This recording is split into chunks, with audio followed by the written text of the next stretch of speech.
Good morning from Chiang Mai, Thailand. I'm so happy to be here. This is my first time going live in the new country. I just moved a couple of weeks ago and I'm just now settling in and finding my footing and just have created this beautiful space to create and serve. And I'm so happy to be here. So today I wanted to talk about masturbation versus tantric self-pleasure. There is a difference, and I really wanted to dive into the differences and the benefits of each and how to get started on a tantric self-pleasure journey and why you would want to. There's so many wonderful benefits of consciously self-pleasuring, and I am on a mission to share this with as many women as I can before I leave this earth. So a little bit about me. For those of you who don't know, my name is Sheree, and I'm a tantric-based pleasure and power coach. And what that means is just giving a little bit of background or a brief description of Tantra. It is a spiritual system with many different schools of thought, many different philosophy, but it's a spiritual system that asserts that everything is divine and anything can be used as a path to enlightenment. And as a neo-tantra practitioner, I focus on pleasure, and sex to help reach enlightenment, to help heal old wounds, and to help manifest those really pulsating desires. And I'm going to get into how self-pleasure and tantric self-pleasure can be used to heal and manifest. So I got the idea to even speak about it in this way today. I was talking to a friend and I was like, all right, I gotta go. I'm about to go do a tantra self-pleasure practice. And my friend was like, is that just like a weird granola crunchy way of saying that you're about to go masturbate? And I was like, no, there's a difference. There's a difference between masturbation and tantric self-pleasure. And so before I get into the difference, how I even got into this work, years ago, when I was in college, someone gave me the book Think and Grow Rich. And there was a chapter in Think and Grow Rich by Napoleon Hill on sexual transmutation. And at 18, 19, I was like, what is that? This is interesting. However, in the book, he doesn't give any practical steps to what it is. He just, basically the chapter is like, you can use your sexual energy to create. You can use your sexual energy when you focus and consciously use your sexual energy, you can attract opportunities, you can build your life with it, but really no practical steps. So I went on this journey to figure out, well, what's the practicality of this? And that's how I discovered Tantra and the sexual Taoist practices, which show you step by step how to actually harness your sexual energy and then use it to heal and create. And I've seen this work do so many miraculous things with healing, especially with women who have old wounding, ancestral wounds, and inner child wounds. I've seen how this work has transformed and alchemized those wounds and helped these women achieve and attract high-level conscious partnership in their relationships. Achieve ecstatic orgasms that they never thought that they were capable of, going from numb and having pelvic pain or vaginal pain to experiencing bliss. Seeing how, like, as a creative and an artist, creativity can be, suppressed and going through like different creative blocks, but using that sexual energy to write 95 books. It's made me a lot of money and afforded the life to be able to leave the United States and be in Thailand.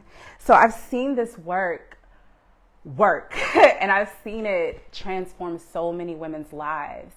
And even from, the physical aspect of healing the womb and the yoni, women tapping into their sexual energy to heal fibroids and endometriosis, because in, certain systems, and I'll do more content about this later, these issues are stagnant energy. And sometimes just doing the diets or just doing the surgery doesn't fully get to the root of it, but Tantra helps. It's another complement to those other modalities to get to the root of fibroids, get to the root of endometriosis, and reverse them. So the difference between masturbation and self-pleasure and conscious tantric self-pleasure, and I want to caveat and say there's no judgment. I do not think that one is worse than the other. I don't think one is better than the other. I think that they're just simply different, and I engage in both. So masturbation it's really just like the self-gratifying, I'm going to get myself off and move on to the next thing. Either I'm going to go to bed or I'm just trying to get this like orgasm out. And quite often the pleasure from masturbation is localized just to the pelvis or just to the clit. Some women just to the clit and not even the G-spot, but sometimes the G-spot comes on board too. And it's that pleasure where you have this explosion of pleasure right there in the pelvis, or you have this like peak and then you drop and then that's it. And sometimes that's all you need. Sometimes that's all you want.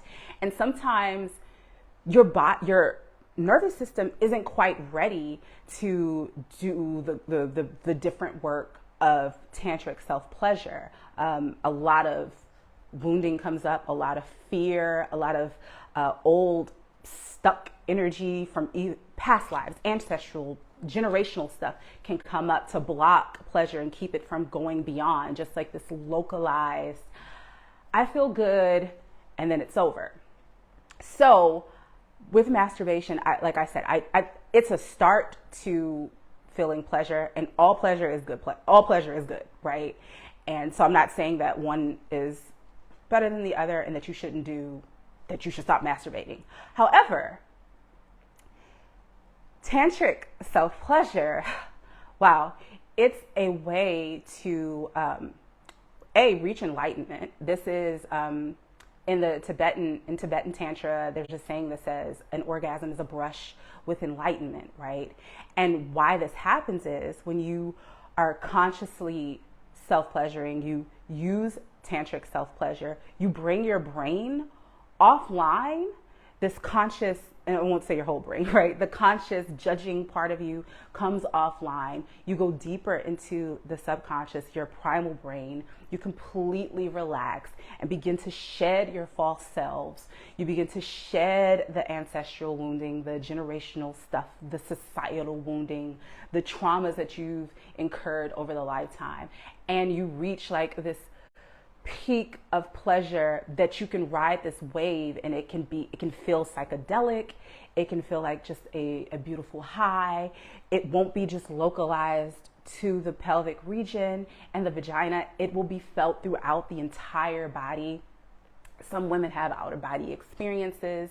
And when you're using your pleasure in this way, and all those false things begin to shed, you can implant new beliefs about yourself. You can manifest, start to shoot this energy to the universe, God, whatever you want to call it, and begin to draw things into you. You can transform lives around you.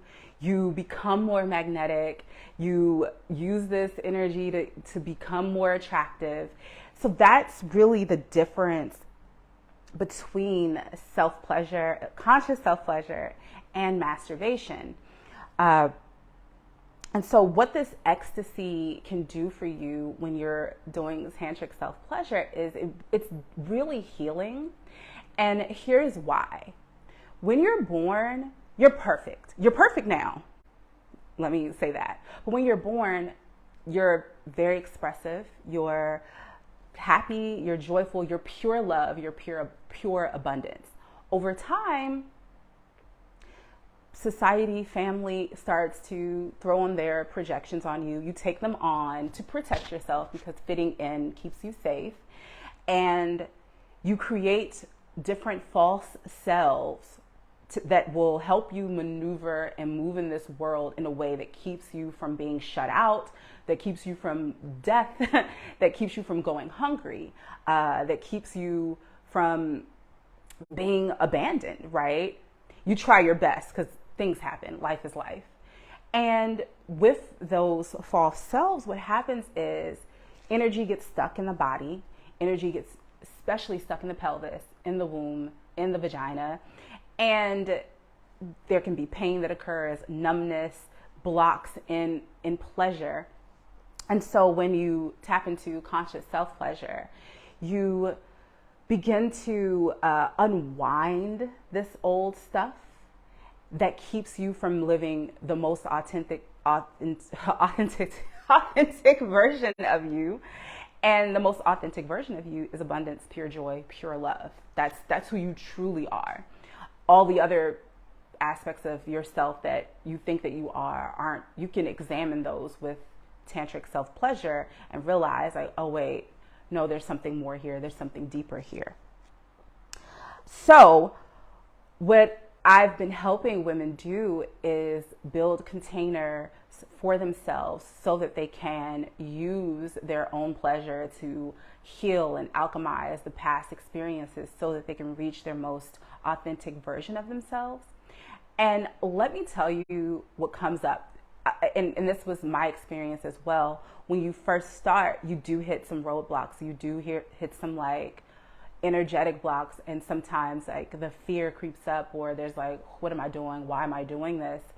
And when you use the breath and you use touch and you use sound, you begin to like slowly melt away this like overly judging thinking part of your brain, and you discover so many different things about yourself. I can't tell you how many times I've been in a tantric self-pleasure practice and like my ancestors will speak to me, or I'll have clear visions, I'll get clear direction about what it is that I need to do next, and then have like this explosion of like bliss and come out of it and get the hell on and move on and create.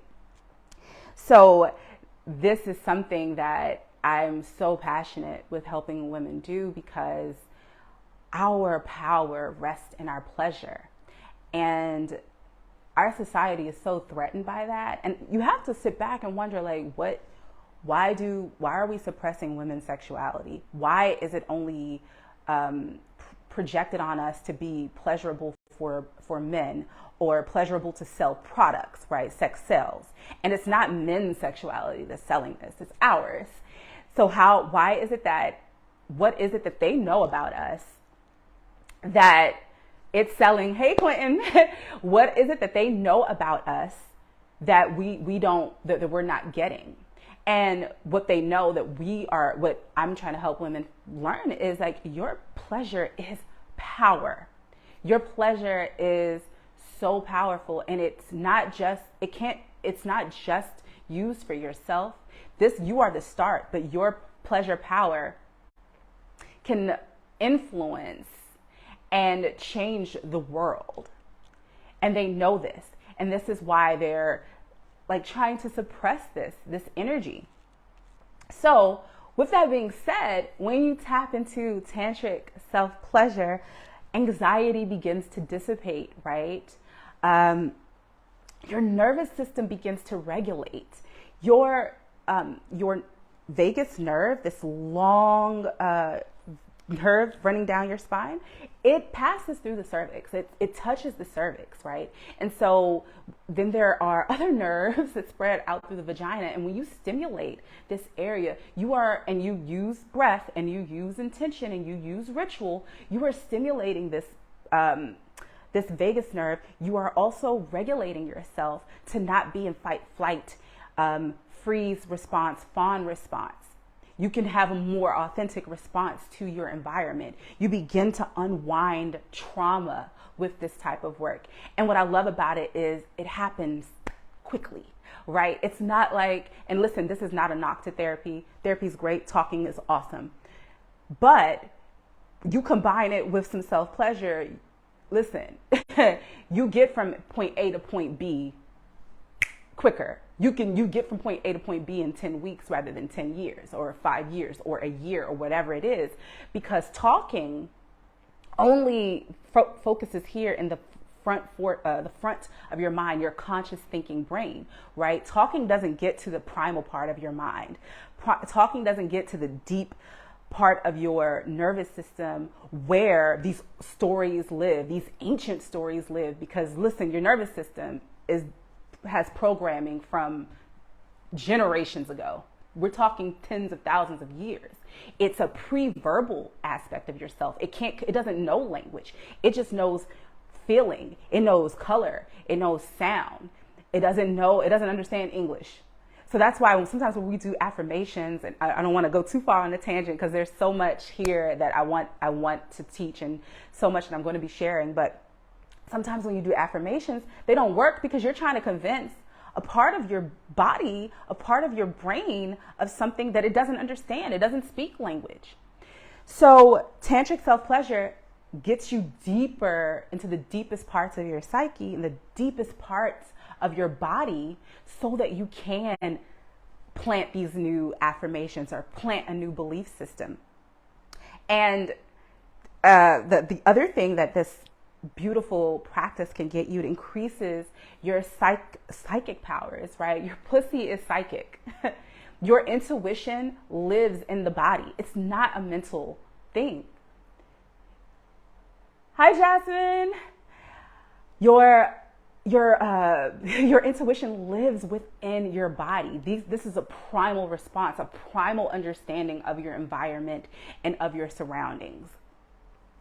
And the other thing that happens is it increases your manifestation. And here's why. Once again, when you're consciously manifesting and you're thinking a thought and you're putting the thought out there, the universe is like, remember, the universe doesn't really communicate with words or language either. It communicates with visuals, feeling. If you blast off into space, like the stars just, there's some gas and light. Like they're not going to speak to you in words, right? You're going to catch a feeling. But so when you're manifesting and you're calling in new experiences and you want to up level and attract your king or your queen or whoever, right? Or you're calling in a new business, you're calling in a new experience, you're calling in a new trip. When you're doing that, you want to experience the feeling of it. And it's so much better to experience the feeling with pleasure, right? Not with just like, I'm going to think about it and I'm going to say a million affirmations and it's going to come true, or we're going to write down 100 times like I'm in school and I'm on punishment. I am rich. No, what do you feel when you are wealthy? What do you feel what would you feel if you had this high level conscious partnership, right? So that is the power of conscious conscious self-pleasure versus masturbation. It's super healing. It's super potent. It's super alchemizing. And I'm going to give you a tip on how you can start your conscious journey, right? Your conscious self-pleasure journey. So in Tantra, thank you, Quentin. So in Tantra, here's a couple of things that takes it from the mundane to the sacred. Number one, intention, right? So when you set forth an intention, let's say, like last night, I did a self-pleasure session where I was really focusing on some trauma release. And I do this with my clients when they're ready. We first build a foundation of pleasure, and then we go into trauma releasing, because the jump in trauma releasing with pleasure can be a lot for the nervous system. So we want to rev it up first. And I've been doing this work for so long. I just got out of a 4-year relationship where I was engaged, and I'm doing the work now. I'm using my tools to heal and alchemize and attract high level partnership and focus on my work with other women. So I was in a session last night, and my intention was I want to release the anger, or release certain emotions around the situation. And I want to do it with full deep surrender, and I want to do it with grace, right? And over the past like week since I've been in Thailand, I've been having dreams of my ex, and it was starting to disturb me. And I'm like, oh my God, I'm over. Like, these are not good dreams, and I made the best decision. And I have a whole series I could do on that. So I did the trauma release situation, a pleasure session using intention. And that last night was the first night that I slept peacefully a full 8 hours with positive dreams, right? Because the last week of my dreams, and I've been telling Quentin, like, my dreams have been like crazy nightmares this last week. But when you are using conscious self-pleasure, tip 1, you want to set an intention. Tip 2, you want to consecrate it, give it up to a higher power. And you can say, like, I want this to be in service to God. I want this to be in service to the universe. I want this to be in service to the greater good, whatever, to your highest self, whatever feels good for you, whatever resonates with you, you consecrate it, you give it up. Because remember, we're taking the mundane to the sacred. We're taking the physical and making it sacred. It's already sacred. We're just erasing that blurred line.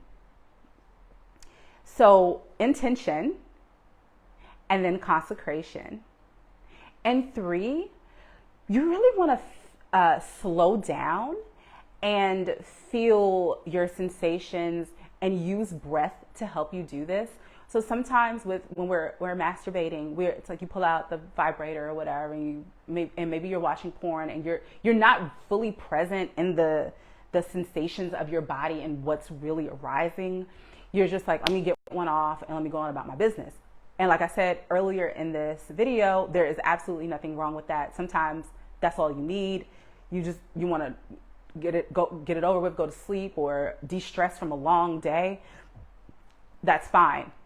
But with tantric self-pleasure, you want to use your breath to slow down touch, to slow down and really feel into your body. And so I like to start off, before I even touch myself, with a deep breath work practice.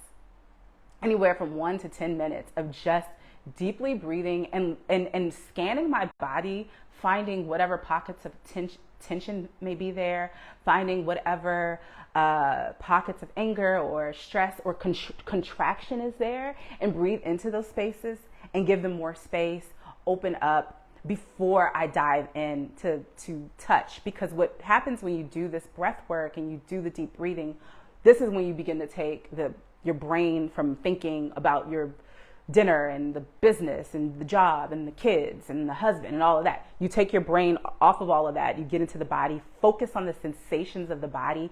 This is where the wisdom is. This is where the pleasure is. It's not in your head. And when you begin to do that, then you go in to touch slowly, feel what's happening. Focus on the touch between your fingers and your body, or what's happening when you place the toy or whatever you're using, your jade egg, a dildo, whatever you're using. And that's the beginning of conscious self-pleasure, right? That is how you begin. Intention, consecration, and using the breath. And what I help women do is we go a little bit deeper in our sessions. There's coaching involved, where we map out a desire, and I create plans for women to help them get their desire using self-pleasure. And using some other coaching modalities, we do reparenting of the inner child. We do definitely, we work on the mind, because for a lot of us, we're so used to living here, it's like hard to, I can't just go from brain to body.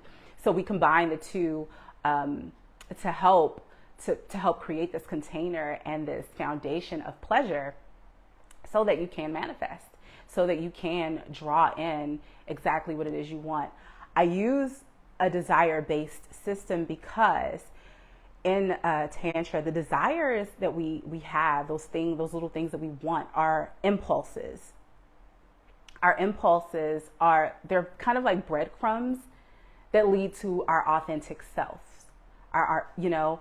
And so if you have this desire for high level partnership, right? There's this pulsing and you like, I want a partner. I want someone to be with. This is your most authentic self saying like, yeah, I want to be joined with someone. I have greater work to do. And I know that I can do it even easier with a partner. And there's things that I can learn about myself. There's a way that I can love someone else that I can't do solo and single. And so your desires are not frivolous, right? They're pulses from your most authentic self.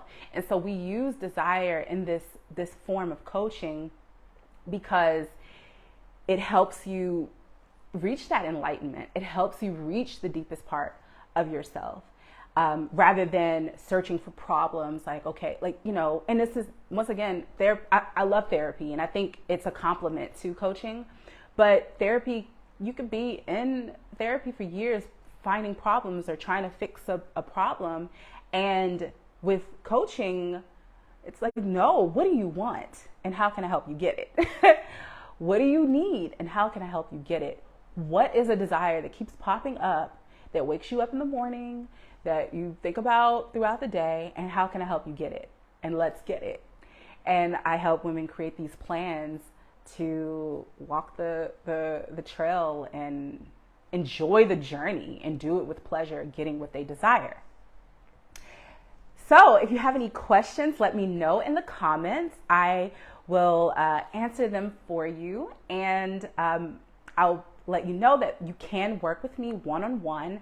Right now, that is the deepest container to work. I don't have a group program yet until 2023, but right now, the way that you can work with me is reach out to me. You can send me a message or an email to set up a 45-minute free breakthrough session, and we'll go in and get to the root of your desire, figure out what blocks are there, and how I can actually help you get your desire.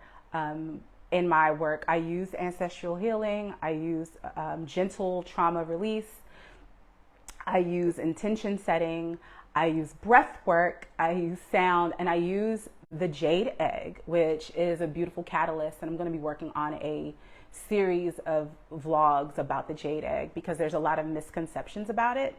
But I use the jade egg as a catalyst to help heal the womb, heal the yoni, so that we can unlock pleasure and unlock these desires and draw them in.